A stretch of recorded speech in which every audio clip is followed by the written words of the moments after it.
ସମ୍ବଲପୁର ସହରର ସନ୍ଧ୍ୟା ସବୁବେଳେ ଖୁବ୍ ମନୋରମ ହୋଇଥାଏ। ହୀରାକୁଦ ବନ୍ଧର ଶୀତଳ ପବନ ଏବଂ ମା ସମ୍ବଲେଶ୍ୱରୀଙ୍କ ମନ୍ଦିରରୁ ଭାସି ଆସୁଥିବା ଘଣ୍ଟ ଶବ୍ଦ ସହରବାସୀଙ୍କ ମନରେ ଏକ ଆଧ୍ୟାତ୍ମିକ ଶାନ୍ତି ଭରିଦିଏ।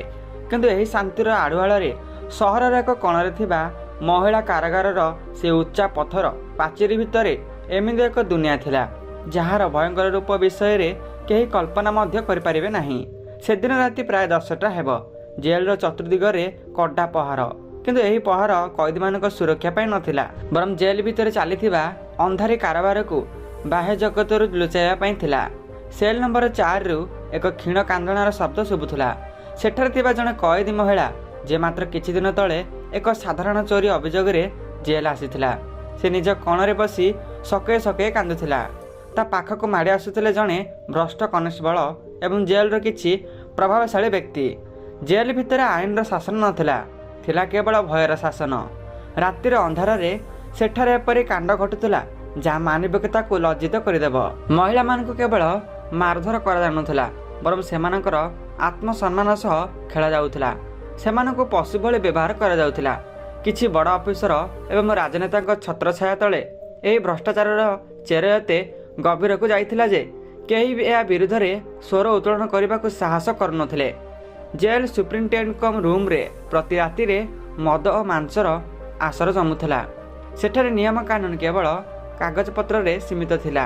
କୌଣସି କଏଦୀ ଯଦି ଏହି ଅନ୍ୟାୟର ପ୍ରତିବାଦ କରୁଥିଲା, ତେବେ ତାକୁ ଡାର୍କ ସେଲ୍ରେ ରଖି ଏତେ ନିର୍ଯାତନା ଦିଆଯାଉଥିଲା ଯେ ସେ ପାଗଳ ହୋଇଯାଉଥିଲା କିମ୍ବା ଆତ୍ମହତ୍ୟା କରିବାକୁ ବାଧ୍ୟ ହେଉଥିଲା।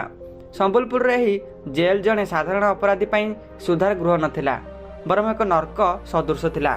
ସହରର ସଭ୍ୟ ସମାଜ ଏହା ବିଷୟରେ ଜାଣି ମଧ୍ୟ ନୀରବ ଥିଲା, କାରଣ ସେଠାକାର ବଡ଼ ବଡ଼ିଆମାନଙ୍କର ହାତ ଏଥିରେ ସମ୍ପୃକ୍ତ ଥିଲା। କିନ୍ତୁ କୁହାଯାଏ ନା, ଅନ୍ଧାର ଯେତେ ଘଞ୍ଚ ହେଲେ ବି ସକାଳର ସୂର୍ଯ୍ୟୋଦୟ ନିଶ୍ଚିତ। ଠିକ୍ ସେମିତି ସମ୍ବଲପୁର ପାଇଁ ଏକ ନୂଆ ସକାଳ ଆସିବାକୁ ଯାଉଥିଲା। ସେହି ସମୟରେ ସହରର ନୂଆ ଏସ୍ପି ଭାବେ ଦାୟିତ୍ୱ ଗ୍ରହଣ କଲେ ରଶ୍ମିରେଖା ମହାପାତ୍ର। ରଶ୍ମିରେଖାଙ୍କ ବ୍ୟକ୍ତିତ୍ୱ ଥିଲା ଖୁବ୍ ଶାନ୍ତ, କିନ୍ତୁ ତାଙ୍କ ଆଖିରେ ଏକ ଅଜବ ଦୃଢ଼ତା ଥିଲା। ବାଲେଶ୍ୱରର ଏକ ସାଧାରଣ ଶିକ୍ଷକ ପରିବାରରୁ ଆସିଥିବା ଏହି ଝିଅଟି ନିଜ ଜୀବନରେ ବହୁତ ସଂଘର୍ଷ କରିଥିଲା। ପିଲାଦିନୁ ସେ ଦେଖିଥିଲା ସମାଜରେ ନାରୀମାନଙ୍କ ପ୍ରତି ହେଉଥିବା ଅବହେଳା। ସେଥିପାଇଁ ସେ ପୋଲିସ ସେବାରେ ଯୋଗ ଦେଇଥିଲେ, କେବଳ ଚାକିରି ପାଇଁ ନୁହେଁ, ବରଂ ପରିବର୍ତ୍ତନ ଆଣିବା ପାଇଁ। ଯେଉଁଦିନ ସେ ସମ୍ବଲପୁରରେ ପହଞ୍ଚିଲେ, ସେଦିନ ହିଁ ତାଙ୍କ ପାଖକୁ ବିଭିନ୍ନ ପ୍ରକାର ଉପହାର ଏବଂ ଶୁଭେଚ୍ଛାର ସୁଅ ଛୁଟୁଥିଲା। କିନ୍ତୁ ସେ ଜାଣିଥିଲେ ଏହି ଉପହାର ଗୁଡ଼ିକ ଶ୍ରଦ୍ଧାର ନୁହେଁ, ବରଂ ତାକୁ କିଣିବା ପାଇଁ ଏକ ପ୍ରୟାସ ଥିଲା। ରଶ୍ମିରେଖା ସେସବୁକୁ ପ୍ରତ୍ୟାଖ୍ୟାନ କରି ନିଜର କାମ ଆରମ୍ଭ କଲେ। ପ୍ରଥମେ କିଛି ଦିନ ସେ ସହରର ଆଇନ ଶୃଙ୍ଖଳା ବ୍ୟବସ୍ଥାକୁ ଅତି ନିକଟରୁ ପରଖିଲେ। ସେ ଲକ୍ଷ୍ୟ କଲେ ଯେ ସହରର ମହିଳା ଜେଲ୍ ସମ୍ବନ୍ଧୀୟ କୌଣସି ରିପୋର୍ଟ କେବେ ବି ତାଙ୍କ ପାଖକୁ ଠିକ୍ ଭାବେ ଆସୁନାହିଁ। ଯେବେ ବି ସେ ଜେଲ୍ ପରିଦର୍ଶନ ପାଇଁ ଯୋଜନା କରନ୍ତି, ଜେଲ୍ କର୍ତ୍ତୃପକ୍ଷ ଆଗରୁ ସବୁକିଛି ଚକଚକ୍ କରିଦିଅନ୍ତି। ରଶ୍ମିରେଖା ବୁଝିପାରିଥିଲେ ଯେ ଏଠାରେ କିଛି ତ ଗୋଟେ ଗଡ଼ବଡ଼ ରହସ୍ୟ ଲୁଚି ରହିଛି। ଦିନେ ରଶ୍ମିରେଖା ନିଜ ବାସଭବନରେ ଏକା ବସି କିଛି ଫାଇଲ୍ ଦେଖୁଥିଲେ। ହଠାତ୍ ତାଙ୍କ ଫାଟକ ପାଖରେ ଜଣେ ବ୍ୟକ୍ତି ଭୟଭୀତ ହୋଇ ପହଞ୍ଚିଲେ। ସେ ଥିଲେ ବିକ୍ରମ, ଯିଏ ସେହି ମହିଳା ଜେଲ୍ରେ ସଫେଇ କର୍ମଚାରୀ ଭାବେ କାମ କରୁଥିଲେ। ବିକ୍ରମଙ୍କ ପାଖରେ କୌଣସି କ୍ଷମତା ନଥିଲା, କିନ୍ତୁ ତାଙ୍କ ପାଖରେ ଏକ ମାନବିକତା ଥିଲା। ବିକ୍ରମ କାନ୍ଦି କାନ୍ଦି କହିଲେ, ମ୍ୟାଡାମ୍, ମୁଁ ଜଣେ ଗରିବ ଲୋକ। ସେମାନେ ମୋତେ ଜାଣିଲେ ମାରିଦେବେ, କିନ୍ତୁ ସେଠାରେ ଯାହା ଚାଲିଛି ତାହା ମୁଁ ଆଉ ସହିପାରୁନି। ସେଠାରେ ପ୍ରତିଦିନ ସନ୍ଧ୍ୟା ପରେ ପିଶାଚମାନଙ୍କର ରାଜ ଚାଲେ। ମହିଳାମାନଙ୍କର ଚିତ୍କାର ପାଚେରୀ ବାହାରକୁ ଆସିପାରେ ନାହିଁ। ରଶ୍ମିରେଖା ଶାନ୍ତ ହୋଇ ତାଙ୍କ କଥା ଶୁଣୁଥିଲେ। ତାଙ୍କ ଭିତରେ ଥିବା କ୍ରୋଧ ଏକ ଅଗ୍ନିପିଣ୍ଡ ପରି ଜଳିବାକୁ ଲାଗିଲା। ସେ ଜାଣିଥିଲେ ଯେ ସେଠାରେ ତାଙ୍କ ନିଜ ବିଭାଗର ଲୋକ ମଧ୍ୟ ସାମିଲ ଅଛନ୍ତି। ଯଦି ସେ ଅଫିସିଆଲ ଅର୍ଡର ଦେଇ ଚଢ଼ାଉ କରନ୍ତି, ତେବେ ଖବର ଲିକ୍ ହୋଇଯିବ ଏବଂ ପ୍ରମାଣ ନଷ୍ଟ ହୋଇଯିବ। ସେ ସେହି ମୁହୂର୍ତ୍ତରେ ନିଷ୍ପତ୍ତି ନେଲେ, ଏହି ଯୁଦ୍ଧ ବର୍ଦ୍ଦି ପିନ୍ଧି ନୁହେଁ, ବରଂ ବର୍ଦ୍ଦି ଛାଡ଼ି ଲଢ଼ାଯିବ। ବିକ୍ରମ ଫେରିଯିବା ପରେ ରଶ୍ମିରେଖା ନିଜ ରୁମ୍ରେ ପାର୍ଚାରୀ କଲେ। ତାଙ୍କ ମନରେ ଏକ ପ୍ରକାର ଅସ୍ଥିରତା ଖେଳି ଯାଇଥିଲା। ସେ ଜାଣିଥିଲେ ଯେ ସମ୍ବଲପୁରର ଏହି ମହିଳା ଜେଲ୍ଟି କେବଳ ଏକ କାରାଗାର ନୁହେଁ, ବରଂ ଏକ ଭୟଙ୍କର ଅପରାଧିକ ସାମ୍ରାଜ୍ୟର କେନ୍ଦ୍ରବିନ୍ଦୁ। ଜେଲ୍ ସୁପ୍ରିଣ୍ଟେଣ୍ଡେଣ୍ଟଙ୍କ ବିମଳ ପଟ୍ଟନାୟକଙ୍କର ରାଜନୈତିକ ସମ୍ପର୍କ ଏତେ ଶକ୍ତିଶାଳୀ ଥିଲା ଯେ ପୂର୍ବ ଅନେକ ଅଫିସର ଏହି ଘଟଣାରେ ହାତ ଦେବାକୁ ଚେଷ୍ଟା କରି ବଦଳି କିମ୍ବା ନିଲମ୍ବନର ଶିକାର ହୋଇଛନ୍ତି। ରଶ୍ମିରେଖା ନିଜ ଡାଏରୀରେ କିଛି ନାମ ଲେଖିଲେ। ବିମଳ ପଟ୍ଟନାୟକ, ଅଶୋକ ଏବଂ ସୁରେଶ ଏବଂ କିଛି ବାହାର ଲୋକଙ୍କ ନାମ, ଯେଉଁମାନେ ରାତିରେ ଜେଲ୍ ଭିତରକୁ ଯାଉଥିବାର ଖବର ବିକ୍ରମ ଦେଇଥିଲେ। ରଶ୍ମିରେଖା ଜାଣିଥିଲେ ଯେ ଖାକି ବର୍ଦ୍ଦିରେ ଗଲେ ସେ କେବେ ବି ସେହି ସତ୍ୟ ପାଖରେ ପହଞ୍ଚି ପାରିବେ ନାହିଁ। ସେ ନିଜର ଜଣେ ବିଶ୍ୱସ୍ତ ସୂଚନାଦାତା ଏବଂ ଜଣେ ପୁରୁଣା ପୋଲିସ ବନ୍ଧୁ ଇନ୍ସପେକ୍ଟର ଅବିନାଶକୁ ଫୋନ୍ କଲେ। ଅବିନାଶ ଥିଲେ ରଶ୍ମିରେଖାଙ୍କର ଏକମାତ୍ର ଭରସାଯୋଗ୍ୟ ସାଥୀ। ସେମାନେ ଏକ ଗୁପ୍ତ ସ୍ଥାନରେ ମିଳିତ ହେଲେ। ରଶ୍ମିରେଖା କହିଲେ, ଅବିନାଶ, ମୁଁ ନିଜେ ସେଇ ନର୍କ ଭିତରକୁ ଯିବି, କିନ୍ତୁ ଏସ୍ପି ଭାବେ ନୁହେଁ, ଜଣେ କଏଦୀ ଭାବେ। ଅବିନାଶ ଆଶ୍ଚର୍ଯ୍ୟ ହୋଇଗଲେ। ମ୍ୟାଡ଼ାମ, ଏହା ବହୁତ ବିପଦଜନକ। ଯଦି ସେମାନେ ଆପଣଙ୍କୁ ଚିହ୍ନି ପକାନ୍ତି ତେବେ ଜେଲ୍ ଭିତରେ ଆପଣଙ୍କ ଜୀବନ ପ୍ରତି ବିପଦ ରହିଛି। ଆପଣ ସେଠାରେ ଏକା ଥିବେ। ରଶ୍ମିରେଖା ଦୃଢ଼ ସ୍ୱରରେ କହିଲେ, ସେହି ଅସହାୟ ମହିଳାମାନେ ମଧ୍ୟ ସେଠାରେ ଏକାକୀ ଅଛନ୍ତି। ମୁଁ ଯଦି ଡରିଯିବି ତେବେ ନ୍ୟାୟ କିଏ ଦେବ? ତୁମକୁ କେବଳ ବାହାରୁ ସବୁକିଛି ମ୍ୟାନେଜ୍ କରିବାକୁ ହେବ। ସେମାନେ ଏକ ନକଲି FIR ପ୍ରସ୍ତୁତ କଲେ। କାଗଜପତ୍ର ଅନୁସାରେ ସୁମିତ୍ରା ସାହୁ ନାମକ ଜଣେ ମହିଳା ସହରର ଏକ ବଡ଼ ଗହଣା ଦୋକାନରୁ ଚୋରି କରି ଫେରାର ହେବା ବେଳେ ଧରା ପଡ଼ିଛନ୍ତି। ରଶ୍ମିରେଖା ନିଜର ସବୁ ଆଭୂଷଣ, ମୂଲ୍ୟବାନ ଘଣ୍ଟା ଏବଂ ନିଜର ପରିଚୟପତ୍ରକୁ ଏକ ସୁରକ୍ଷିତ ସ୍ଥାନରେ ରଖିଲେ। ସେ ଏକ ପୁରୁଣା ମଇଳା ସୂତା ଶାଢ଼ୀ ପିନ୍ଧିଲେ, ନିଜ କେଶକୁ ବିଗାଡ଼ି ଦେଲେ ଏବଂ ମୁହଁରେ କିଛି ମଇଳା ଲଗାଇଲେ ଯେମିତି କେହି ଜାଣିପାରିବେ ନାହିଁ ଯେ ସେ ଜଣେ ଶିକ୍ଷିତ ପୋଲିସ ଅଫିସର ବୋଲି। କିନ୍ତୁ ସବୁଠାରୁ ଗୁରୁତ୍ୱପୂର୍ଣ୍ଣ ଥିଲା ପ୍ରମାଣ। ସେ ନିଜ ଶାଢ଼ୀରେ ଏକ ଗୁପ୍ତ ପକେଟରେ ଏକ ମାଇକ୍ରୋ କ୍ୟାମେରା ଏବଂ ଏକ ଛୋଟ ଅଡ଼ିଓ ରେକର୍ଡର ଲୁଚାଇ ରଖିଲେ। ଏହି ଛୋଟ ଯନ୍ତ୍ରଟି ହିଁ ସେ ଭ୍ରଷ୍ଟ ଅଧିକାରୀମାନଙ୍କର କାଳ ହେବାକୁ ଯାଉଥିଲା। ରାତି ପ୍ରାୟ 9ଟା ହେବ। ଏକ ପୋଲିସ ଭ୍ୟାନ୍ରେ ସୁମିତ୍ରାକୁ ଜେଲ୍ ନିଆଗଲା। ଅବିନାଶ ଗାଡ଼ି ଚଳାଉଥିଲେ। ଜେଲ୍ ଫାଟକ ପାଖରେ ପହଞ୍ଚିବା ବେଳକୁ ରଶ୍ମିରେଖାଙ୍କ ହୃଦୟ ସ୍ପନ୍ଦନ ତୀବ୍ର ହୋଇଯାଉଥିଲା। ଏହା ଭୟ ପାଇଁ ନୁହେଁ, ବରଂ ସେହି ଅପରାଧୀମାନଙ୍କୁ ଧରିବାର ଉତ୍ସାହ ପାଇଁ। ଜେଲ୍ର ବଡ଼ ଲୁହା କବାଟ କିଁ ଶବ୍ଦ କରି ଖୋଲିଲା।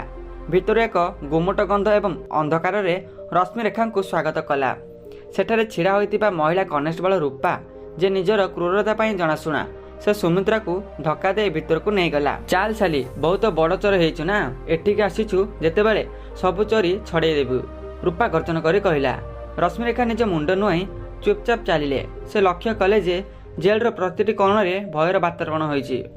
କଏଦୀ ମହିଳାମାନେ ପରସ୍ପର ସହ କଥା ହେବାକୁ ମଧ୍ୟ ଡରୁଥିଲେ। ସେମାନଙ୍କ ଆଖିରେ ଏକ ଅଜ୍ଞାତ ଆତଙ୍କ ଥିଲା। ରଶ୍ମିରେଖାଙ୍କୁ ସେଲ୍ ନମ୍ବର 7ରେ ପୁରାଇ ଦିଆଗଲା। ସେଠାରେ ଆଗରୁ 2 ଜଣ ମହିଳା ଥିଲେ, ଜଣେ ବୟସ୍କ ମହିଳା ଏବଂ ଜଣେ ଯୁବତୀ। ରଶ୍ମିରେଖା ସେଠାରେ ବସିବା ମାତ୍ରେ ସେ ଯୁବତୀ ଜଣକ ତାଙ୍କ ପାଖକୁ ଆସି କହିଲେ, ନୂଆ ଆସିଛୁ କି? ଯଦି ନିଜ ଜୀବନକୁ ଭଲ ପାଇଥାଉ ତେବେ ରାତିରେ ଯିଏ ବି ଡାକିବ ପାଟି ଖୋଲିବୁ ନାହିଁ। ଏଠି କେହି ଶୁଣିବାକୁ ନାହାନ୍ତି। ରଶ୍ମିରେଖା ବୁଝିପାରିଥିଲେ ଯେ ଖେଳ ଏବେ ଆରମ୍ଭ ହୋଇଛି। ସେ ରାତି ହେବାକୁ ଅପେକ୍ଷା କଲେ। ଯେତେବେଳେ ସାରା ସହର ଶୋଇପଡ଼େ ସେତେବେଳେ ଏହି ଅଭିଶପ୍ତ ପାଚେରୀ ଭିତରେ ଶୈତାନମାନେ ଜାଗ୍ରତ ହୁଅନ୍ତି। ରାତିର ନିଷ୍ପତ୍ତତାକୁ ଚିରି ଏକ ବୁଟ୍ ଜୋତାର ଶବ୍ଦ ଶୁଭିଲା। ରଶ୍ମିରେଖା ନିଜର ଗୁପ୍ତ କ୍ୟାମେରାକୁ ସକ୍ରିୟ କଲେ।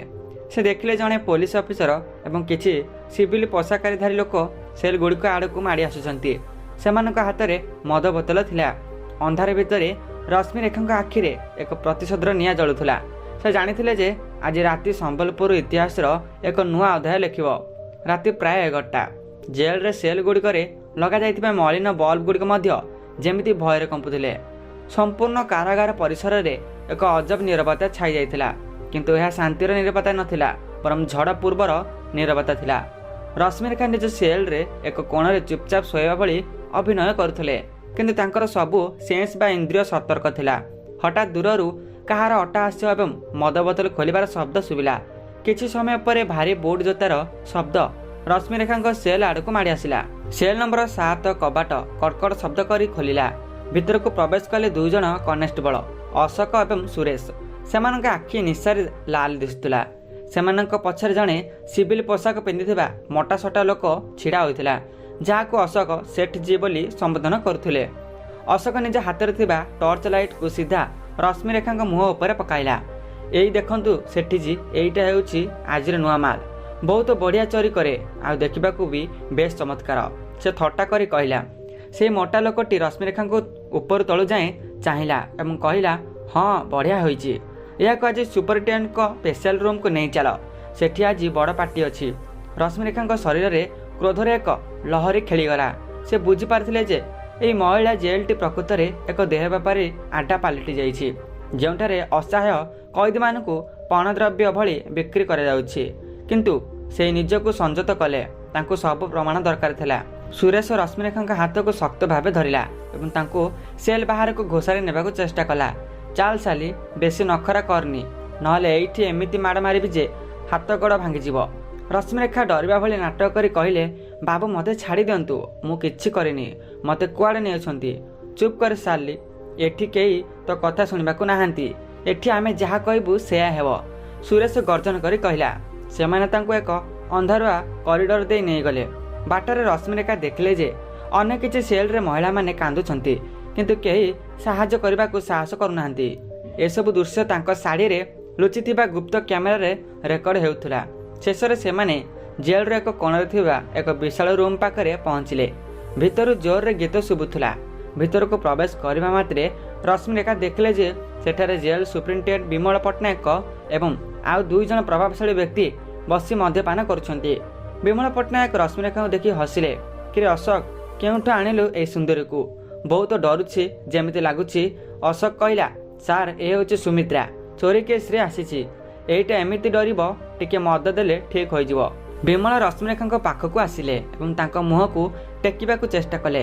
ରଶ୍ମିରେଖାଙ୍କ ଭିତରେ ଥିବା ପୋଲିସ ଅଫିସର ଏବେ ଜାଗ୍ରତ ହୋଇସାରିଥିଲା। ତାଙ୍କ ଧୈର୍ଯ୍ୟର ବନ୍ଧ ଭାଙ୍ଗିବାକୁ ଲାଗିଲା। ସେ ଭାବିଲେ, କ'ଣ ଜଣେ ନାରୀର ସମ୍ମାନ ଏତେ ଶସ୍ତା? କ'ଣ ଆଇନର ରକ୍ଷକମାନେ ଏତେ ତଳକୁ ଖସି ଯାଇପାରନ୍ତି?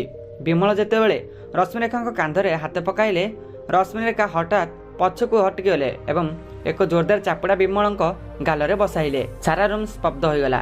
କାହାର ସାହସ ହେଲା ଜେଲ୍ରେ ଭଗବାନ ବୋଲାଉଥିବା ବିମଳ ପଟ୍ଟନାୟକଙ୍କ ଉପରେ ହାତ ଉଠାଇବାକୁ? ବିମଳ ନିଜ ଗାଲକୁ ଧରି ଚିତ୍କାର କଲେ, ତୋର ଏତେ ସାହସ?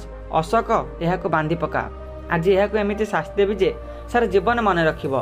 ଅଶୋକ ଏବଂ ସୁରେଶ ତାଙ୍କ ଆଡ଼କୁ ମାଡ଼ି ଆସିବା ବେଳକୁ ରଶ୍ମିରେଖା ନିଜ କେଶ ଉପରକୁ ହାତ ହଟାଇଲେ ଏବଂ ସିଧା ହୋଇ ଛିଡ଼ା ହେଲେ। ତାଙ୍କ ଆଖିରେ ଚାହାଣି ବଦଳି ଯାଇଥିଲା। ସେ ଅତି ଗମ୍ଭୀର ଏବଂ ଦୃଢ଼ ସ୍ୱରରେ କହିଲେ, ଅଶୋକ, ସୁରେଶ, ସାବଧାନ, ଆଗକୁ ଗୋଟେ ବି ପାଦ ବି ବଢ଼ାଅ ନାହିଁ। ତୁମ ସାମ୍ନାରେ କୌଣସି ସାଧାରଣ କଏଦୀ ଛିଡ଼ା ହୋଇନାହିଁ। ମୁଁ ହେଉଛି ସମ୍ବଲପୁରର ଏସ୍ପି ରଶ୍ମିରେଖା ମହାପାତ୍ର। ଏହି ନାମଟି ଶୁଣିବା ମାତ୍ରେ ସେ ରୁମ୍ରେ ଉପସ୍ଥିତ ଥିବା ସମସ୍ତଙ୍କ ରକ୍ତ ଶୀତଳ ହୋଇଗଲା। ବିମଳ ପଟ୍ଟନାୟକଙ୍କ ହାତରୁ ମଦ ଗ୍ଲାସଟି ଖସି ତଳେ ପଡ଼ି ଚୁରମାର ହୋଇଗଲା। SP madam? ଅଶୋକର ପାଟିରୁ କଥା ବାହାରୁ ନଥିଲା। ରଶ୍ମିରେଖା ନିଜ ଶାଢ଼ୀରୁ ସେ ଗୁପ୍ତ କ୍ୟାମେରା ବାହାର କରି ଦେଖାଇଲେ, ତୁମର ପ୍ରତିଟି ଶବ୍ଦ, ପ୍ରତିଟି ଅଶ୍ଳୀଳ ବ୍ୟବହାର ଏବଂ ଏହି ରୁମ୍ର ଭୟଙ୍କର ଦୃଶ୍ୟ ସବୁକିଛି ରେକର୍ଡ ହୋଇସାରିଛି। ତୁମେମାନେ ନିଜକୁ ଆଇନର ରକ୍ଷକ କହୁଛ? ତୁମେମାନେ ହେଉଛ ଆଧୁନିକ ସମାଜର କଳଙ୍କ। ବାହାରୁ ସାଇରନ୍ ଶବ୍ଦ ଶୁଭିଲା। ଇନ୍ସପେକ୍ଟର ଅବିନାଶ ନିଜ ଟିମ୍ ସହ ଜେଲ୍ର ମୁଖ୍ୟ ଫାଟକ ଭାଙ୍ଗି ଭିତରକୁ ପ୍ରବେଶ କରୁଥିଲେ। ଜେଲ୍ର ସେହି ରୁମ୍ରେ କିଛି ସମୟ ପାଇଁ ସ୍ତବ୍ଧତା ଖେଳିଗଲା। ବିମଳ ପଟ୍ଟନାୟକଙ୍କ ମୁହଁରେ ରଙ୍ଗ ଫିକା ପଡ଼ିଯାଇଥିଲା, କିନ୍ତୁ ସେ ଜଣେ ଚତୁର ଖେଳାଳି ଥିଲେ। କିଛି ସେକେଣ୍ଡ ମଧ୍ୟରେ ସେ ନିଜକୁ ସମ୍ଭାଳି ନେଲେ। ସେ ଜାଣିଥିଲେ ଯେ ଯଦି ଆଜି ସେ ଧରା ପଡ଼ନ୍ତି ତେବେ ତାଙ୍କର କ୍ୟାରିୟର ଏବଂ ସମ୍ମାନ ସବୁ ଧୂଳିସାତ ହୋଇଯିବ। ବିମଳ ଏକ କ୍ରୂର ହସି କହିଲେ, ଏସ୍ପି ମ୍ୟାଡ଼ାମ୍, ଆପଣ ବହୁତ ବଡ଼ ଭୁଲ କରିଦେଲେ। ଏଠାକୁ କଏଦୀ ହୋଇ ଆସିବା ସହଜ ଥିଲା, କିନ୍ତୁ ଏଠାରୁ ଜୀବନ୍ତ ଫେରିବା ଏତେ ସହଜ ନୁହେଁ। ଅଶୋକ, ସୁରେଶ, କ'ଣ ଦେଖୁଛ? ଏହି ମହିଳାଙ୍କ ପାଖରୁ ସେ କ୍ୟାମେରା ଛଡ଼େଇ ଆଣ ଏବଂ ଏହା ଏମିତି ଶେଷ କରିଦିଅ ଯେମିତି କେହି ପ୍ରମାଣ ପାଇବେ ନାହିଁ। ବିମଳଙ୍କ ଏ ନିର୍ଦ୍ଦେଶ ପାଇଁ ଅଶୋକ ଏବଂ ସୁରେଶ ନିଜ ହାତରେ ଥିବା ଲାଠି ଧରି ରଶ୍ମିରେଖାଙ୍କ ଆଡ଼କୁ ମାଡ଼ି ଆସିଲେ। ରଶ୍ମିରେଖାଙ୍କ ପାଖରେ ସେତେବେଳେ କୌଣସି ଅସ୍ତ୍ର ନଥିଲା, କିନ୍ତୁ ତାଙ୍କ ପାଖରେ ଥିଲା ବର୍ଷ ବର୍ଷର ପୋଲିସ ଟ୍ରେନିଂ ଏବଂ ଅପରାଧୀଙ୍କ ଦମନ କରିବାର ଦୃଢ଼ ଇଚ୍ଛାଶକ୍ତି। ସୁରେଶ ପ୍ରଥମେ ଲାଠିରେ ପ୍ରହାର କଲେ, କିନ୍ତୁ ରଶ୍ମିରେଖା ଚତୁରତାର ସହ ଘୁଞ୍ଚିଗଲେ ଏବଂ ତାଙ୍କୁ ଏକ ଜୋରଦାର କିକ୍ ମାରିଲେ। ସୁରେଶ କାନ୍ଥରେ ପିଟି ହୋଇ ତଳେ ପଡ଼ିଗଲା। ଅଶୋକ ଭୟଭୀତ ହୋଇଗଲେ ବି ପଛରୁ ଆକ୍ରମଣ କରିବାକୁ ଚେଷ୍ଟା କଲା। ରଶ୍ମିରେଖା ତାର ହାତ ଧରି ଏପରି ମୋଡ଼ିଦେଲା ଯେ ତାର ଚିତ୍କାରରେ ପୁରା କରିଡର ଥରି ଉଠୁଥିଲା। ତୁମେମାନେ ଭାବୁଛ ମୁଁ ଏକା ଆସିଛି? ରଶ୍ମିରେଖା ଗର୍ଜନ କରି କହିଲେ। ଠିକ୍ ସେହି ସମୟରେ ଇନ୍ସପେକ୍ଟର ଅବିନାଶ ନେତୃତ୍ୱରେ ପୋଲିସ ଟିମ୍ ରୁମ୍ ଭିତରକୁ ଧସେଇ ପଶିଲେ। ହାତ ଉପରକୁ କର। ଅବିନାଶଙ୍କ ବନ୍ଧୁକ ବିମଳ ପଟ୍ଟନାୟକଙ୍କ କପାଳରେ ଥିଲା। ବିମଳଙ୍କ ସହ ବସିଥିବା ସେହି ପ୍ରଭାବଶାଳୀ ବ୍ୟକ୍ତିମାନେ ଟେବୁଲ ତଳେ ଲୁଚିବାକୁ ଚେଷ୍ଟା କରୁଥିଲେ। ସେମାନଙ୍କୁ ତୁରନ୍ତ କାବୁ କରାଗଲା। ଅବିନାଶ ରଶ୍ମିରେଖାଙ୍କ ପାଖକୁ ଆସି କହିଲେ, ମ୍ୟାଡ଼ାମ୍, ଆପଣ ଠିକ୍ ଅଛନ୍ତି ତ? ଆମେ ଜେଲ୍ରେ ସବୁ ଏକ୍ଜିଟ୍ ପଏଣ୍ଟ ସିଲ୍ କରିଦେଇଛୁ। ରଶ୍ମିରେଖା ନିଜ ଶାଢ଼ୀର ମଇଳା ପୋଛି କହିଲେ, ମୁଁ ଠିକ୍ ଅଛି ଅବିନାଶ, କିନ୍ତୁ ଏହି ପଶୁମାନଙ୍କୁ ତୁରନ୍ତ ଗିରଫ କର। ଆଜି ରାତିରେ ହିଁ ସେମାନଙ୍କର ସବୁ ପାପର ହିସାବ ହେବ। ବିମଳ ପଟ୍ଟନାୟକଙ୍କ ହାତ ଗଳି ପିନ୍ଧିଥିଲେ ସୁଦ୍ଧା ଧମକ ଦେବା ବନ୍ଦ କରୁନଥିଲେ। ରଶ୍ମିରେଖା ମ୍ୟାଡ଼ାମ୍, ଆପଣ ଜାଣିନାହାନ୍ତି ଆପଣ କାହା ଗଳରେ ହାତ ଦେଇଛନ୍ତି। ସକାଳ ହେବା ଆଗରୁ ଆପଣଙ୍କ ପାଖକୁ ମୁଖ୍ୟମନ୍ତ୍ରୀ ଅଫିସରୁ ଫୋନ୍ ଆସିବ। ଆପଣ ଚାକିରି ଯିବା ସହ ଆପଣଙ୍କୁ ଜେଲ୍ ଯିବାକୁ ପଡ଼ିବ। ରଶ୍ମିରେଖା ତାଙ୍କ ଆଖିରେ ଆଖି ମିଶାଇ କହିଲେ, ମୁଁ ମୋ ଚାକିରି ପାଇଁ ଭୟ କରେ ନାହିଁ ପଟ୍ଟନାୟକ ବାବୁ। ମୁଁ ଯେଉଁ ପ୍ରମାଣ ରେକର୍ଡ କରିଛି ତାପରେ କୌଣସି ନେତା ଆପଣଙ୍କୁ ବଞ୍ଚାଇବାକୁ ଆସିବେ ନାହିଁ। ବରଂ ସେମାନେ ନିଜ ନାଁ ଲୁଚାଇବା ପାଇଁ ଆପଣଙ୍କୁ ପଚାରିବେ ମଧ୍ୟ ନାହିଁ। ରଶ୍ମିରେଖା ସେଠାରୁ ସିଧା ମହିଳା କଏଦୀମାନଙ୍କୁ ସେଲ୍ ଆଡ଼କୁ ଗଲେ। ଯେଉଁ ମହିଳାମାନେ ଭୟରେ ଥରୁଥିଲେ ସେମାନେ ଦେଖିଲେ ଯେ ସେହି ସୁମିତ୍ରା ଏବେ ଜଣେ ସିଂହ ଭଳି ଛିଡ଼ା ହୋଇଛି ଏବଂ ସବୁ ଭ୍ରଷ୍ଟ ପୋଲିସ ବାଲା ହାତକଡ଼ି ପିନ୍ଧିଛନ୍ତି। ସେଲ୍ ନମ୍ବର 7ର ସେହି ବୟସ୍କା ମହିଳା ଜଣକ ପାଖକୁ ଯାଇ ରଶ୍ମିରେଖା କହିଲେ, ମା ଆଉ ଡରନ୍ତୁ ନାହିଁ, ଏହି ପାଚେରୀ ଭିତରେ ଏବେ ନ୍ୟାୟର ଶାସନ ଚାଲିବ। ମୁଁ ଆପଣଙ୍କୁ କଥା ଦେଉଛି, ଆପଣ ସମ୍ମାନ ଉପରେ କେହି ହାତ ଦେଇପାରିବେ ନାହିଁ। ସାରା ଜେଲ୍ ପରିସରରେ ଏକ ବିଚିତ୍ର ବାତାବରଣ ଖେଳିଗଲା। କଏଦୀମାନଙ୍କର ଆଖିରେ ଲୁହ ଥିଲା, କିନ୍ତୁ ତାହା ଦୁଃଖର ନୁହେଁ ବରଂ ଆଶାର ଲୁହ ଥିଲା। କିନ୍ତୁ ରଶ୍ମିରେଖା ଜାଣିଥିଲେ ଯେ ଏହା ତ କେବଳ ଆରମ୍ଭ। ସକାଳେ ହେଲେ ସହରର ବଡ଼ବଡ଼ିଆମାନେ ଏହି ଘଟଣାକୁ ଚାପି ଦେବାକୁ ଚେଷ୍ଟା କରିବେ। ତାଙ୍କୁ ଏବେ ବାହାର ଦୁନିଆର ପ୍ରଭାବଶାଳୀ ଶତ୍ରୁମାନଙ୍କ ସହ ଲଢ଼ିବାକୁ ହେବ। ରାତି ପାଇ ସକାଳେ ହେଲା, କିନ୍ତୁ ସମ୍ବଲପୁର ପାଇଁ ଏହା ସକାଳ ଅନ୍ୟ ଦିନ ଭଳି ସାଧାରଣ ନଥିଲା। ଜେଲ୍ ଭିତରେ ଏସ୍ପି ରଶ୍ମିରେଖାଙ୍କ ଚଢ଼ାଉ ଖବର ସହରରେ ନିଆଁ ଭଳି ବ୍ୟାପି ଯାଇଥିଲା। ଗଣମାଧ୍ୟମର ପ୍ରତିନିଧିମାନେ ଜେଲ୍ ଗେଟ୍ ସାମ୍ନାରେ ଭିଡ଼ ଜମାଇଥିଲେ। ସମସ୍ତେ ଜାଣିବାକୁ ଚାହୁଁଥିଲେ ଯେ କେମିତି ଜଣେ ମହିଳା ଅଫିସର ଛଦ୍ମବେଶରେ ଏକ ବଡ଼ ସେକ୍ସ ଏବଂ କ୍ରାଇମ୍ ରାକେଟର ପର୍ଦ୍ଦାଫାଶ କଲେ। କିନ୍ତୁ ରଶ୍ମିରେଖାଙ୍କ ପାଇଁ ପ୍ରକୃତ ସଂଘର୍ଷ ଏବେ ଆରମ୍ଭ ହୋଇଥିଲା। ରଶ୍ମିରେଖା ଜେଲ୍ରୁ ବାହାରି ନିଜ ଅଫିସରେ ପହଞ୍ଚିବା ମାତ୍ରେ ତାଙ୍କ ଫୋନ୍ ଲଗାତାର ବାଜିବାକୁ ଲାଗିଲା। ପ୍ରଥମେ ଫୋନ୍ କଲ୍ ଥିଲା ଜଣେ ପ୍ରଭାବଶାଳୀ ରାଜନେତାଙ୍କର। ମ୍ୟାଡ଼ାମ୍, ଆପଣ ଉତ୍ସାହରେ ଆସି ବହୁତ ବଡ଼ ପଦକ୍ଷେପ ନେଇଯାଇଛନ୍ତି। ବିମଳ ପଟ୍ଟନାୟକ ଜଣେ ସମ୍ମାନିତ ଅଧିକାରୀ। ତାଙ୍କୁ ହାତକଡ଼ି ପିନ୍ଧାଇ ଆପଣ ସରକାରଙ୍କ ସମ୍ମାନ ହାନି କରୁଛନ୍ତି। ଯଦି ନିଜ କ୍ୟାରିୟର ଚାହୁଁଛନ୍ତି ତେବେ ଏହି କେସ୍କୁ ଏଇଠି ଦବାଇ ଦିଅନ୍ତୁ। ସେପଟୁ ଧମକପୂର୍ଣ୍ଣ ସ୍ୱରରେ ଶୁଭିଲା। ରଶ୍ମିରେଖା ଶାନ୍ତ ଭାବେ ଉତ୍ତର ଦେଲେ, ସାର୍, ମୁଁ ସମ୍ମାନ ରକ୍ଷା କରିବାକୁ ହିଁ ଏହା କରିଛି। ସେହି ଅସହାୟ ମହିଳାମାନଙ୍କର ସମ୍ମାନ, ଯାହାକୁ ଆପଣଙ୍କର ସମ୍ମାନିତ ଅଧିକାରୀ ପ୍ରତି ରାତିରେ ପାଦଳେ ଦଳି ଦେଉଥିଲେ। ପ୍ରମାଣ ମୋ ପାଖରେ ଅଛି। ଏବେ ଆଇନ ନିଜ ବାଟରେ ଯିବ। ସେପଟେ ଜେଲ୍ ଭିତରେ ଏବଂ ବାହାରେ ବିମଳ ପଟ୍ଟନାୟକଙ୍କ ସମର୍ଥକମାନେ ସକ୍ରିୟ ହୋଇ ଉଠୁଥିଲେ। ରଶ୍ମିରେଖାଙ୍କୁ ଜଣାପଡ଼ିଲା ଯେ ଜେଲ୍ର ଡିଜିଟାଲ ଷ୍ଟୋରେଜ୍ ରୁମ୍ରେ କେହି ଜଣେ ନିଆଁ ଲଗାଇବାକୁ ଚେଷ୍ଟା କରିଛି, ଯେମିତି ସିସିଟିଭି ଫୁଟେଜ୍ରେ ନଷ୍ଟ ହୋଇଯିବ। କିନ୍ତୁ ରଶ୍ମିରେଖା ଚତୁର ଥିଲେ। ସେ ଆଗରୁ ହିଁ ସେ ଗୁପ୍ତ କ୍ୟାମେରା ଫୁଟେଜ୍ର 3ଟି କପି କରି ଅଲଗା ଅଲଗା ସୁରକ୍ଷିତ ସ୍ଥାନରେ ରଖି ସାରିଥିଲେ। ଅବିନାଶ ଦୌଡ଼ି ଦୌଡ଼ି ଆସି କହିଲେ, ମ୍ୟାଡ଼ାମ୍, ଆମକୁ ଉପରୁ ଅର୍ଡ଼ର ଆସିଛି ଯେ ଏହି କେସ୍କୁ କ୍ରାଇମବ୍ରାଞ୍ଚକୁ ହସ୍ତାନ୍ତର କରାଯାଉ। ଏହାର ଅର୍ଥ ଆମ ହାତରୁ ତଦନ୍ତ ନେଇଯିବାକୁ ଚେଷ୍ଟା କରାଯାଉଛି। ରଶ୍ମିରେଖା ଜାଣିଥିଲେ ଯେ କ୍ରାଇମବ୍ରାଞ୍ଚକୁ କେସ୍ ଗଲେ ତାକୁ ଶୀତଳ ଭଣ୍ଡାରକୁ ପଠାଇ ଦିଆଯିବ। ସେ କହିଲେ, ଅବିନାଶ, ଆମ ପାଖରେ ମାତ୍ର କିଛି ଘଣ୍ଟା ଅଛି। ସନ୍ଧ୍ୟା ସୁଦ୍ଧା ଆମକୁ ସେହି ସବୁ ବଡ଼ବଡ଼ିଆଙ୍କ ବିରୁଦ୍ଧରେ ଚାର୍ଜସିଟ୍ ଦାଖଲ କରିବାକୁ ହେବ, ଯାହାଙ୍କ ନାଁ ସେ ଭିଡ଼ିଓରେ ଅଛି। କାହାଣୀରେ ଏକ ନୂଆ ମୋଡ଼ ଆସିଲା ଯେତେବେଳେ ଖବର ମିଳିଲା ଯେ ସୂଚନା ଦେଇଥିବା ସଫେଇ କର୍ମଚାରୀ ବିକ୍ରମଙ୍କ ଉପରେ କିଛି ଦୁର୍ବୃତ୍ତ ଆକ୍ରମଣ କରାଯାଇଛି। ବିକ୍ରମଙ୍କୁ ଗୁରୁତର ଅବସ୍ଥାରେ ଡାକ୍ତରଖାନାରେ ଭର୍ତ୍ତି କରାଗଲା। ଏହା ରଶ୍ମିରେଖାଙ୍କ ପାଇଁ ଏକ ଚେତାବନୀ ଥିଲା। ରଶ୍ମିରେଖା ଡାକ୍ତରଖାନା ଯାଇ ବିକ୍ରମଙ୍କ ପରିବାରକୁ ଭେଟିଲେ। ବିକ୍ରମ ସ୍ତ୍ରୀ କାନ୍ଦି କାନ୍ଦି କହିଲେ, ମ୍ୟାଡ଼ାମ୍, ଆମେ ଗରିବ ଲୋକ। ସତ କହିବା ଆମ ପାଇଁ କ'ଣ ପାପ ଥିଲା? ରଶ୍ମିରେଖାଙ୍କ ଆଖିରେ ଲୁହ ଆସିଗଲା, କିନ୍ତୁ ସେହି ଲୁହ ତାଙ୍କ ପ୍ରତିଜ୍ଞାକୁ ଆହୁରି ଶକ୍ତ କଲା। ସେ ସେହି ମୁହୂର୍ତ୍ତରେ ଏକ ପ୍ରେସ୍ କନଫରେନ୍ସ ଡାକିବାକୁ ନିଷ୍ପତ୍ତି ନେଲେ।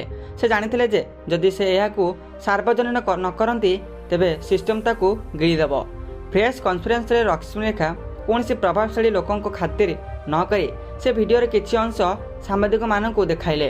ସେଥିରେ ସହରର କିଛି ନାମିଦାମୀ ବ୍ୟକ୍ତିଙ୍କ ମୁହଁ ସ୍ପଷ୍ଟ ଦେଖାଯାଉଥିଲା। ସାରା ରାଜ୍ୟରେ ହଇଚଇ ସୃଷ୍ଟି ହେଲା। ଯେଉଁ ନେତାମାନେ ରଶ୍ମିରେଖାଙ୍କୁ ଫୋନ୍ କରି ଧମକ ଦେଉଥିଲେ ସେମାନେ ଏବେ ନିଜର ଫୋନ୍ ସୁଇଚ୍ ଅଫ୍ କରି ଲୁଚିବାକୁ ଲାଗିଲେ। କିନ୍ତୁ ଶତ୍ରୁ ଏତିକିରେ ହାର ମାନିନଥିଲା। ବିମଳ ପଟ୍ଟନାୟକ ଓକିଲ କୋର୍ଟରେ ଏ ପ୍ରମାଣକୁ ଜାଲ ବୋଲି ପ୍ରମାଣ କରିବାକୁ ଯୋଜନା କରୁଥିଲେ। ଏବେ ଲଢ଼େଇ ରାସ୍ତାରୁ ଯାଇ କୋର୍ଟ ରୁମ୍ରେ ପହଞ୍ଚିବାକୁ ଯାଉଥିଲା। ସମ୍ବଲପୁରର ଜିଲ୍ଲା ଅଦାଲତ ପରିସରରେ ପ୍ରବଳ ଭିଡ଼। ପୋଲିସର କଡ଼ା ସୁରକ୍ଷା ମଧ୍ୟରେ ବିମଳ ପଟ୍ଟନାୟକ ଏବେ ତାଙ୍କର ସହଯୋଗୀମାନଙ୍କୁ କୋର୍ଟକୁ ଅଣାଗଲା। ବିମଳଙ୍କ ମୁହଁରେ ଏବେ ବି ସେ ଗର୍ବ ଥିଲା, କାରଣ ସେ ଜାଣିଥିଲେ ଯେ ରାଜ୍ୟର ସବୁଠାରୁ ବଡ଼ ଓକିଲ ସୁରେନ୍ଦ୍ର ମିଶ୍ର ତାଙ୍କ ପାଇଁ ଲଢ଼ୁଛନ୍ତି। ସେପଟେ ରଶ୍ମିରେଖା ନିଜ ସରକାରୀ ଓକିଲଙ୍କ ସହ ମିଶି ସବୁ ପ୍ରମାଣ ସଜାଡ଼ିବାରେ ବ୍ୟସ୍ତ ଥିଲେ। ଓକିଲ ସୁରେନ୍ଦ୍ର ମିଶ୍ର ନିଜର ଯୁକ୍ତି ଆରମ୍ଭ କରି କହିଲେ, your honour, SP Rashmirekha Mahapatra ଯେଉଁ ଭିଡ଼ିଓ ପ୍ରମାଣ ଦେଖାଉଛନ୍ତି ତାହା ସମ୍ପୂର୍ଣ୍ଣ ଭାବେ ଫ୍ୟାବ୍ରିକେଟ୍ ବା ନକଲି। ଆଧୁନିକ ଟେକ୍ନୋଲୋଜି ବ୍ୟବହାର କରି ମୋ ଓକିଲ ଭଳି ଜଣେ ସଚ୍ଚୋଟ ଅଫିସରଙ୍କୁ ଫସାଇବା ପାଇଁ ଏହା ଏକ ଷଡ଼ଯନ୍ତ୍ର। ଜଣେ ଏସ୍ପି କଏଦୀ ବେଶରେ ଜେଲ୍ ଭିତରକୁ ଯିବା ଆଇନଗତ ଭାବେ କେତେ ଦୂର ଠିକ୍? ସେ କ'ଣ କୋର୍ଟରୁ ଏଥିପାଇଁ ଅନୁମତି ନେଇଥିଲେ? କୋର୍ଟରେ ଏକ ଗୁଞ୍ଜରଣ ସୃଷ୍ଟି ହେଲା। ରଶ୍ମିରେଖା କାଠଗଡ଼ାରେ ଛିଡ଼ା ହୋଇଥିଲେ। ସେ ଶାନ୍ତ ଭାବରେ ଉତ୍ତର ଦେଲେ, ଅନୁମତି ନେବା ପାଇଁ ସମୟ ନଥିଲା ମାନ୍ୟବର ବିଚାରପତି। ଜେଲ୍ ଭିତରେ ପ୍ରତି ମିନିଟ୍ରେ ଜଣେ ନାରୀର ସମ୍ମାନ ଲୁଟା ଯାଉଥିଲା। ଯଦି ମୁଁ ଫାଇଲ୍ ପ୍ରୋସେସ୍ରେ କରିବାକୁ ଅପେକ୍ଷା କରିଥାନ୍ତି ତେବେ ହୁଏତ ସେଦିନ କୌଣସି ମହିଳାଙ୍କର ଶବ ମିଳିଥାନ୍ତା। ସବୁଠାରୁ ବଡ଼ ଆହ୍ୱାନ ଥିଲା କଏଦୀ ମହିଳାମାନଙ୍କୁ ସାକ୍ଷୀ ଭାବେ ଆଣିବା। ବିମଳଙ୍କ ଲୋକମାନେ ଜେଲ୍ ଭିତରେ କଏଦୀମାନଙ୍କର ପରିବାରକୁ ଧମକ ଦେବା ଆରମ୍ଭ କରିଦେଇଥିଲେ। ଯେତେବେଳେ ପ୍ରଥମ ସାକ୍ଷୀ ସେହି ଯୁବତୀ ଜଣକ କାଠଗଡ଼ାକୁ ଅଣାଗଲା ସେ ଭୟରେ କାନ୍ଦିବାକୁ ଲାଗିଲେ। ଓକିଲ ସୁରେନ୍ଦ୍ର ମିଶ୍ର ପଚାରିଲେ, କ'ଣ ବିମଳ ବାବୁ ତୁମ ସହ କିଛି ଖରାପ କରିଛନ୍ତି? ସତ କୁହ, ନହେଲେ ମିଥ୍ୟା ସାକ୍ଷ୍ୟ ଦେବା ପାଇଁ ତୁମକୁ ଜେଲ୍ ଦଣ୍ଡ ବଢ଼ିଯାଇପାରେ। ସେହି ଯୁବତୀ ଜଣକ ଥରୁଥିଲେ। ସେ ବିମଳଙ୍କ ଆଡ଼କୁ ଚାହିଁଲେ ଯିଏ ଆଖିରେ ଆଖି ତାଙ୍କୁ ଧମକ ଦେଉଥିଲେ। ସେ ଚୁପ୍ ରହିଲେ। କୋର୍ଟରେ ନୀରବତା ଖେଳିଗଲା। ରଶ୍ମିରେଖାଙ୍କୁ ଲାଗିଲା ଯେମିତି ତାଙ୍କର ସବୁ ପରିଶ୍ରମ ବେକାର ହୋଇଯିବ। ଠିକ୍ ସେତିକିବେଳେ କୋର୍ଟ ରୁମ୍ରେ କବାଟ ଖୋଲିଲା। ଷ୍ଟେଜ୍ରେ ଶୋଇ ବିକ୍ରମ ଭିତରକୁ ଆସିଲେ। ତାଙ୍କ ମୁଣ୍ଡରେ ପଟି ବନ୍ଧା ହୋଇଥିଲା। ଡାକ୍ତରଙ୍କ ବାରଣ ସତ୍ତ୍ୱେ ସେ ସାକ୍ଷୀ ଦେବାକୁ ପହଞ୍ଚିଥିଲେ। ବିକ୍ରମ ଦୁର୍ବଳ ସ୍ୱରରେ କହିଲେ, ମାନ୍ୟବର ମୋତେ ମାରିବାକୁ ଚେଷ୍ଟା କରାଇଛି କାରଣ ମୁଁ ସବୁ ଜାଣିଛି। ମୋ ପାଖରେ ଏକ ଛୋଟ ଡାଏରୀ ଅଛି ଯେଉଁଥିରେ ମୁଁ ଗତ 2 ବର୍ଷ ଧରି ରାତିରେ କେଉଁ କେଉଁ ବାହାର ଲୋକ ଜେଲ୍ ଭିତରକୁ ଆସିଥିଲେ ସେମାନଙ୍କ ଗାଡ଼ି ନମ୍ବର ଲେଖି ରଖିଛି। ଏହି ଡାଏରୀଟି ଏକ ବୋମା ଭଳି କାମ କଲା।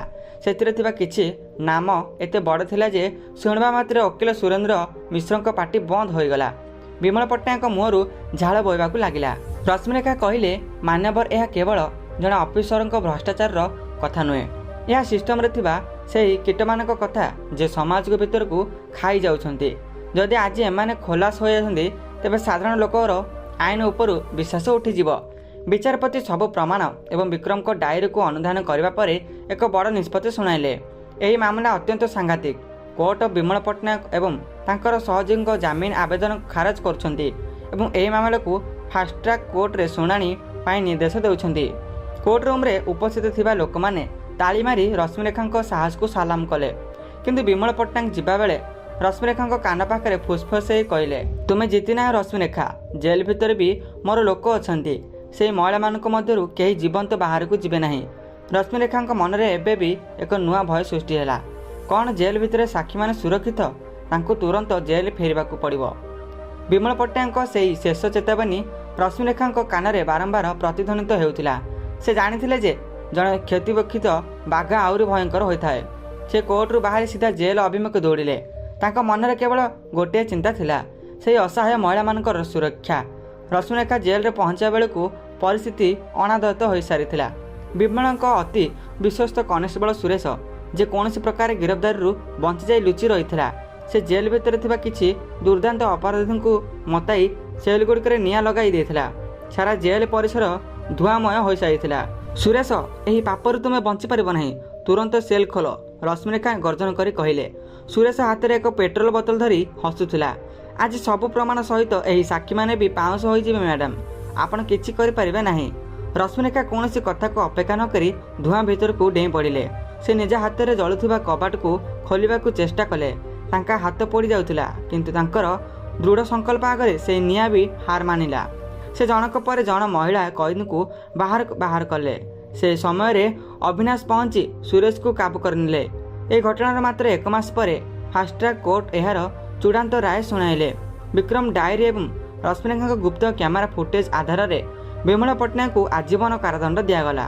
ଅଶୋକ ଏବଂ ସୁରେଶଙ୍କୁ 14 ବର୍ଷ କଠୋର କାରାଦଣ୍ଡ ଶୁଣାଗଲା। ଏଥିରେ ସମ୍ପୃକ୍ତ ଥିବା 2ଟି ପ୍ରଭାବଶାଳୀ ବ୍ୟକ୍ତିଙ୍କୁ ମଧ୍ୟ ଜେଲ୍ ପଠାଗଲା। ବିଚାରପତି ରଶ୍ମିରେଖାଙ୍କ ସମ୍ବନ୍ଧରେ କହିଲେ, ଯଦି ଦେଶର ପ୍ରତିଟି ପୋଲିସ ଅଫିସର ରଶ୍ମିରେଖାଙ୍କ ଭଳି ନିର୍ଭୀକ ହୁଅନ୍ତି ତେବେ ଅନ୍ୟାୟ ନିଜେ ଲୁଚିବାକୁ ବାଟ ପାଇବ ନାହିଁ। ସମ୍ବଲପୁରର ମହିଳା ଜେଲ୍ ଚିତ୍ର ଏବେ ସମ୍ପୂର୍ଣ୍ଣ ବଦଳି ଯାଇଥିଲା। ରଶ୍ମିରେଖାଙ୍କ ପ୍ରଚେଷ୍ଟାରେ ସେଠାରେ କଏଦୀମାନଙ୍କ ପାଇଁ ଏକ କାଉନ୍ସିଲିଂ ସେଣ୍ଟର ଏବଂ ଶିଳ୍ପ ତାଲିମ କେନ୍ଦ୍ର ଖୋଲାଯାଇଥିଲା। ସେଠାରେ ଥିବା ମହିଳାମାନେ ଏବେ ସିଲେଇ, ହସ୍ତକଳ ଏବଂ ପାଠପଢ଼ା ଶିଖୁଛନ୍ତି। ସେମାନେ ଆଉ କଏଦୀ ନୁହନ୍ତି ବରଂ ସମାଜର ମୁଖ୍ୟ ସ୍ରୋତକୁ ଫେରିଯିବା ପାଇଁ ପ୍ରସ୍ତୁତ ହେଉଥିବା ମଣିଷ। ବିକ୍ରମଙ୍କୁ ତାଙ୍କର ସାହସ ପାଇଁ ରାଜ୍ୟ ସରକାର ତରଫରୁ ଏକ ସ୍ଥାୟୀ ସରକାରୀ ଚାକିରି ଏବଂ ପୁରସ୍କାର ପ୍ରଦାନ କରାଗଲା।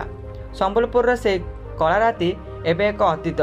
ସହରର ଛକରେ ରଶ୍ମିରେଖାଙ୍କ ସମ୍ମାନରେ ଏକ ଉତ୍ସବ ଆୟୋଜନ କରାଯାଉଥିଲା। ସେଠାରେ ସେ ନିଜ ଭାଷଣରେ କେବଳ ଗୋଟିଏ କଥା କହିଲେ, ଅନ୍ଧାର ଯେବେ ବି ଘନେଇଲେ ସତ୍ୟର ଗୋଟିଏ ଛୋଟ ଦୀପ ଶିକ୍ଷା ତାକୁ ଦୂର କରିବା ପାଇଁ ଯଥେଷ୍ଟ। ନାରୀଟିଏ ଯେତିକି ବେଳେ ଅସହାୟ ହୁଏ, ଯେତେବେଳେ ସେ ନିଜ ଭିତରର ଶକ୍ତିକୁ ଭୁଲିଯାଏ, ଅନ୍ୟାୟ ସହିବା ମଧ୍ୟ ଏକ ଅପରାଧ। ସମ୍ବଲପୁରବାସୀ ଆଜି ଗର୍ବିତ। ସେମାନଙ୍କ ସହରରେ ଏବେ ଏମିତି ଜଣେ ରକ୍ଷକ ଅଛନ୍ତି ଯିଏ ଅନ୍ୟାୟ ବିରୁଦ୍ଧରେ ଲଢ଼ିବାକୁ ନିଜ ଜୀବନକୁ ବାଜି ଲଗାଇବାକୁ ବି ପଛାଉନାହାନ୍ତି। କାହାଣୀଟି ଏଇଠି ଶେଷ ହେଉଛି, କିନ୍ତୁ ରଶ୍ମିରେଖାଙ୍କ ଭଳି ଅଫିସରଙ୍କ ସଂଘର୍ଷ ସବୁବେଳେ ଜାରି ରହିବ।